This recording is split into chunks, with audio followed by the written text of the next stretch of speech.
সুপ্রিয় কৃষক বন্ধু, আসসালামু আলাইকুম। আজকে আমি আলোচনা করব ভুট্টার গর্ভকালীন সময় কি এবং এই গর্ভকালীন সময়ে আপনি কি পরিচর্যা করবেন। আপনি যদি একজন ভুট্টা চাষি হয়ে থাকেন এবং আপনি যদি অন্য কৃষকের তুলনায় ভুট্টার ফলন বেশি নিতে চান, তাহলে কিন্তু এই পরিচর্যাগুলো আপনার জন্য জানা অত্যন্ত জরুরি। কেননা ভুট্টা এমন একটি ফসল, যে ফসলে আপনি যত বেশি পরিচর্যা করবেন তত বেশি ফলন ভুট্টা আপনাকে দেবে। তো আমরা জানি প্রত্যেকটা প্রাণীরই কিন্তু গর্ভকালীন সময়ে আলাদা একটা পরিচর্যার দরকার হয়। তেমনইভাবে ভুট্টারও কিন্তু গর্ভকালীন সময় আছে এবং এই গর্ভকালীন সময়ে কিন্তু এর আলাদা একটা পরিচর্যা রয়েছে, যেটা আপনারা অনেকেই জানেন না। তো সেটা জানানোর জন্যই আজকের এই ভিডিও। তো যারা আমার চ্যানেলে নতুন আছেন তারা সাবস্ক্রাইব করে পাশে থাকবেন, এবং যারা অলরেডি সাবস্ক্রাইব করে পাশে আছেন তাদেরকে অসংখ্য ধন্যবাদ। তো ভুট্টার গর্ভকালীন সময় বলতে আমরা বুঝি যে ভুট্টার যখন 8 পাতা বা 9 পাতা অবস্থান করে, তখন যে মোচার যে গঠনটা হবে বা কোন পাতার গোড়া থেকে মোচাটা বের হবে, সেই সময়টাকেই মূলত ভুট্টার গর্ভকালীন সময় বলে। তো এখন আমরা যে গাছটি দেখতে পাচ্ছি, এটাই 10 পাতা অবস্থান করছে এই মুহূর্তে। এবং এখানে যদি লক্ষ্য করি, যে এই যে মোচার যে আকার, মোচার যে মাথা, সেটা কিন্তু বের হচ্ছে। অর্থাৎ আমরা বুঝতে পারছি কিন্তু যে এই পাতার গোড়া থেকে এই মোচাটা বের হচ্ছে। তো এই সময়টাই মূলত গর্ভকালীন সময়। আর এই সময় থেকে আপনার মূল পরিচর্যা শুরু হবে। অর্থাৎ এই গর্ভকালীন সময়ের পর থেকে কিন্তু আপনার জমিতে পর্যাপ্ত পরিচর্যা করতে হবে ভালো ফলনের জন্য।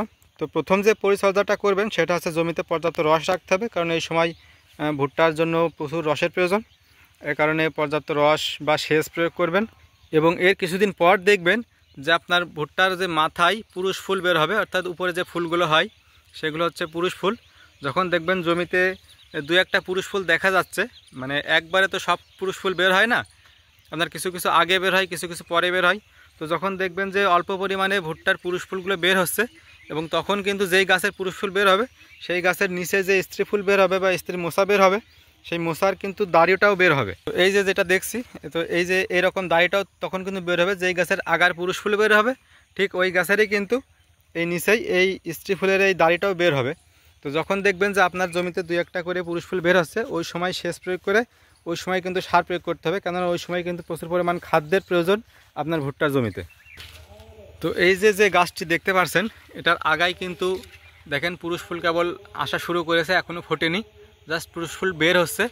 এবং নিচেই কিন্তু মোচা কেবল বের হচ্ছে, এখনও কিন্তু এর আগায় কিন্তু ফুল ফোটেনি।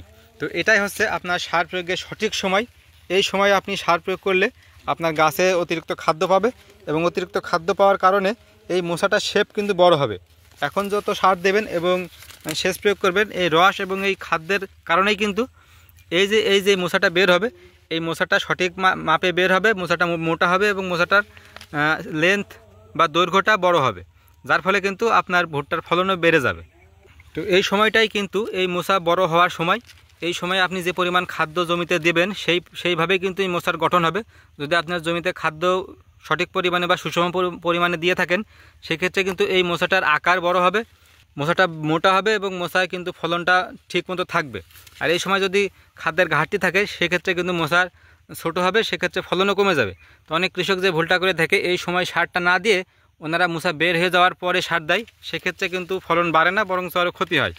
আর এই যে ফুলটা বের হয়ে গেছে, এমন সময় কিন্তু জমিতে প্রবেশ করা যাবে না, কারণ জমিতে প্রবেশ করলে এইগুলো ছিঁড়ে যেতে পারে, যার ফলে কিন্তু পরাগায়ন সঠিকভাবে হবে না এবং ক্ষতিগ্রস্ত হবে।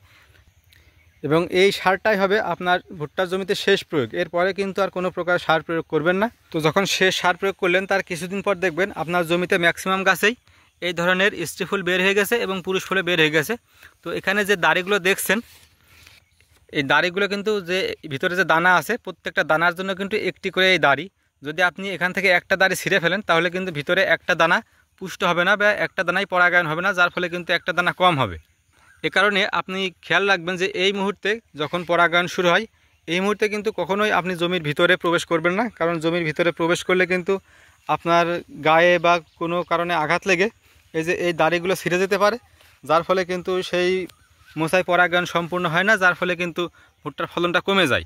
আর এই পরাগায়নটা হয় মূলত এই যে পুরুষ ফুল দেখছেন, এই পুরুষ ফুলে যে রেণু আছে, পরাগ রেণু, এই রেণু যখন উপর থেকে এসে নিচে এই দাড়িগুলোর উপরে বা এই ফুলগুলোর উপরে পড়ে, তখন কিন্তু এখানে পরাগায়নের মাধ্যমে ভুট্টার দানা গঠন হয়। যদি আমি একটা ফুল এখান থেকে ছিঁড়ে নিই, তাহলে কিন্তু এর ভিতরে একটা ভুট্টার দানা গঠন হবে না, কারণ ওই ভুট্টায় কিন্তু পরাগায়ন হয়নি। এবং এই সময় দেখবেন যে আপনার ভুট্টার পাতার উপরে সাদা সাদা আস্তরণ পড়ে আছে, এই যে এরকম সাদা সাদা পাউডারের মতো আস্তরণ পড়ে আছে। অনেকে এটা পাউডারি মিলডিউ রোগ ভেবে ভুল করে থাকে। এটা আসলে কোনো রোগ নয়, এটা সেই পরাগরেণু যেটা উপর থেকে পড়ে পাতার উপরে পড়ে আসে পাউডারের মতো। এর জন্য কিন্তু আপনার কোনো চিন্তার কিছু কারণ নেই, এটা একটা স্বাভাবিক বিষয়। তো এতক্ষণ আপনারা ভুট্টার গর্ভকালীন সময় দেখলেন এবং এর পরবর্তীকালীন সময়টা হচ্ছে ভুট্টার মিল্ক স্টেজ। তাই মিল্ক স্টেজের পরিচর্যাটাও কিন্তু অত্যন্ত গুরুত্বপূর্ণ ভুট্টার ফলন বৃদ্ধির জন্য। তো মিল্ক স্টেজের পরিচর্যা নিয়ে ইতিমধ্যে কিন্তু আমি আমার চ্যানেলে ভিডিও দিয়েছি, আপনারা চাইলে দেখে নিতে পারেন। আমি আমার ইউটিউব চ্যানেলের ডেসক্রিপশন বক্সে ভিডিওটা দিয়ে রাখবো। তো এই ছিল আজকের আলোচনা, দেখা হবে নতুন কোনো ভিডিওতে। ততক্ষণ পর্যন্ত সুস্থ থাকুন, সুন্দর থাকুন, আল্লাহ হাফেজ।